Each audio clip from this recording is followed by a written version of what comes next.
राज्य में वर्तमान हालात सही नहीं है राज्य और विशेषकर स्थानीय एवं नियोजन नीति की मांग जो पूरे राज्य में उठी है, हम लोग के द्वारा भी उठी है, उस पर सरकार कोई संज्ञान नहीं ले पाई सही रूप में और परिभाषित नहीं कर पा रही। ये दुखद विषय माना जाता है। नियोजन नीति भी ऐसी बनाती है जो कोर्ट के दायरे में आ जाती है। इस तरह से यहाँ के जो वैकेंसीज हैं, जो अखबारों के माध्यम से आया, कुछ रिपोर्ट आई है, लगभग 5 लाख वैकेंसी विभिन्न संवर्गीय पदों पर है, शिक्षकों के पदों पर है। लेकिन यहाँ के रोजगार के लिए हमारे बच्चे जो शिक्षित हैं, जो सक्षम हैं, वो दर भटक रहे हैं और उनको वो अवसर नहीं मिल रहा है नियोजित होने के लिए राज्य की सेवा में। ये सबसे कठिन होता है। इस पर राज्य सरकार संज्ञान लेवे और कुछ करे, नहीं तो राज्य में आंदोलन होगा और सशक्त आंदोलन होगा ऐसा। और वर्तमान स्थिति ऐसा है राज्य में, भ्रष्टाचार आलम पे शासन में रहने वाले क्षेत्र में और प्रशासनिक क्षेत्र में दोनों भ्रष्टाचार में लिप्त है झारखंड प्रदेश। यहाँ पर IAS अफसर गिराती हो रहे हैं, उनके जुडिक्शन में करोड़ों रुपए निकल रहे हैं। ऐसा क्यों? यहाँ पर राजनीतिक महकमे में छापामारी हो रही है और करोड़ों रुपए निकल रहे हैं जो यहाँ के शासन की करीबी है, शासन के नज़दीक है।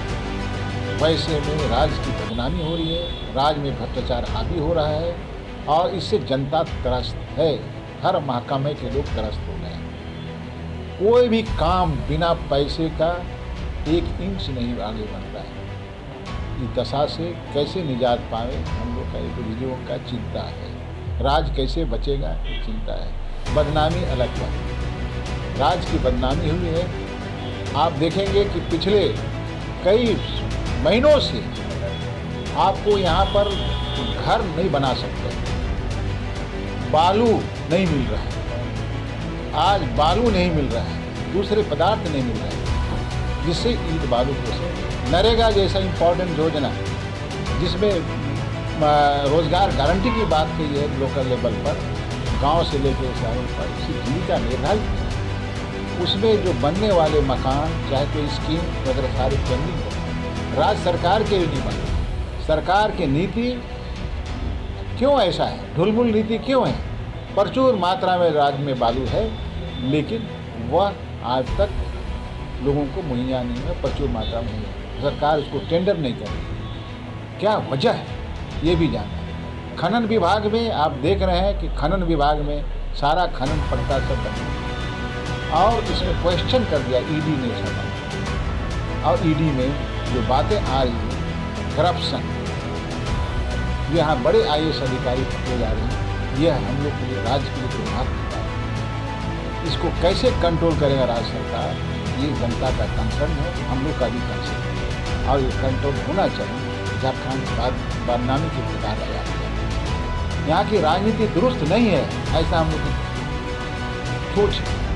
राजनीति में पकड़ बनाने वाले लोग भी भ्रष्टाचार में दिखते और ऐसा भ्रष्टाचार नंगे दृश्य से आप देख सकते हैं, जिसकी उम्मीद झारखंड में नहीं थी।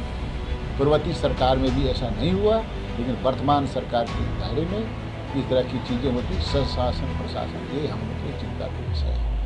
हम लोग ने सोचा है कि तमाम विधों को लेकर हम 31 अगस्त को जो हमारा वर्षगांठ होगा, उसी दिन से हम लोगों ने मुहिम शुरू किया था और यहाँ पर एक बहुत विशाल प्रतिनिधि सभा होगी, जिसमें हम जो वरिष्ठतम यहाँ के राजनेता हैं, जो मैटर करते हैं राज्य के नीति निर्धारण में, उनको भी आमंत्रित करेंगे और इस विषय को रखेंगे। अगर समाधान हुआ तो ठीक है, अन्यथा राज्य में हम एक नया आंदोलन खड़ा करना चाहते हैं ताकि वो डिसाइडिंग हो और फलीभूत हो और आंदोलन का प्रतिफल मिले। क्योंकि ये राज्य सरकार से काफ़ी उम्मीद थी, क्योंकि हम लोग ने बनाया है। CNTech स्पीटी एक्ट में मैं ही मुख्य संयोजक था आंदोलन का, और एक माहौल पूरे राज्य में तैयार हुआ रघुवर दास जी की महज एक गलती के करके, जिन्होंने CNT और SPT एक्ट अमेंड करने की मुहिम किया जो आदिवासियों के लिए नहीं। उसी माहौल का उपज जो सरकार है, वरना ये सरकार आती की जाती मुझे भी मालूम है, लेकिन हेमंत जी को इसको सोचना चाहिए कि जनाकांक्षाओं को कैसे हम एड्रेस कर सकें, यहाँ इसको रेखांकित करना चाहिए। अन्यथा सरकार आती है और जाती है, ये भी जाएगी, क्योंकि वर्तमान सरकार के मुख्यमंत्री उम्र में कम है, जोश है, जोशीला है, लेकिन उस पायदान में नहीं है जिसमें झारखंड के विकास के लिए जो अवधारणा तय की जानी चाहिए, उस पायदान में ये खड़े नहीं हैं। और स्टीरियोटाइप जो राजनीतिक व्यवस्था है शासन चलाने की, उसी दिशा में ये काम कर रहे हैं। उन्हीं के दल के एक वरिष्ठ नेता जो अभी आंदोलन कर रहे हैं, संथाल फरमान विधायक भी हैं, उन्हीं के दल, उनसे एक बार हमारे मुलाकात हुई। उनका कहना है कि लड़का कभी आंदोलन किया नहीं, शासन के मधुसी में इसने सब कुछ भूल गया और कुछ नहीं कर पा रहा। ये हम लोग के लिए चिंता का विषय है। तो राज्य सरकार बहुत बड़ा पॉलिटिकल नियामक होता है, उसके अगर प्रतिनिधि है मुखिया ऐसा हो तो राज्य का तो हालात अराजकता की स्थिति है, और अराजकता के लिए खुद दोषी इसलिए हैं। मैंने कभी भी नहीं सुना उनके जो कार्यकाल में कि कम से कम झारखंड मुक्ति मोर्चा के विधायकों को एक साथ बैठा करके मशविरा करें कि झारखंड का विकास हम कैसे करेंगे, किस पायदान में करेंगे, किस अवधारणा के साथ करेंगे, किन किन क्षेत्रों में करेंगे, किस तरह का प्रकल्प तैयार करेंगे। ये तमाम चीज़ पर कभी भी अपने पॉलिटिकल पार्टी के दायरे में भी नहीं किया, तो बाकी की तो बात छोड़ दी। ऐसा मुझे लगता है उनको कम से कम ये करना चाहिए। विरोधी दल से तो बैठना उतना मुश्किल है। यहाँ के कांग्रेस पार्टी के लोग कुछ नहीं बोलते हैं, जो उसमें सहभागी है सरकार में, वो लोग तो एकदम लगता है बेचारा हो गया है, ऐसा हमको लगता है। जिस तरह से महाराष्ट्र में बेचारा है, यहाँ झारखंड में भी बेचारा है। और मुझे लगता है कि नौजवान मुख्यमंत्री उनकी कोई बात नहीं सुनता है, लठिया देता है, कोई मतलब नहीं है ना, बुलडोज कर देता है। तो इस तरह से उदंड राजनीति की परिस्थिति में तो कुछ भी हो सकता है।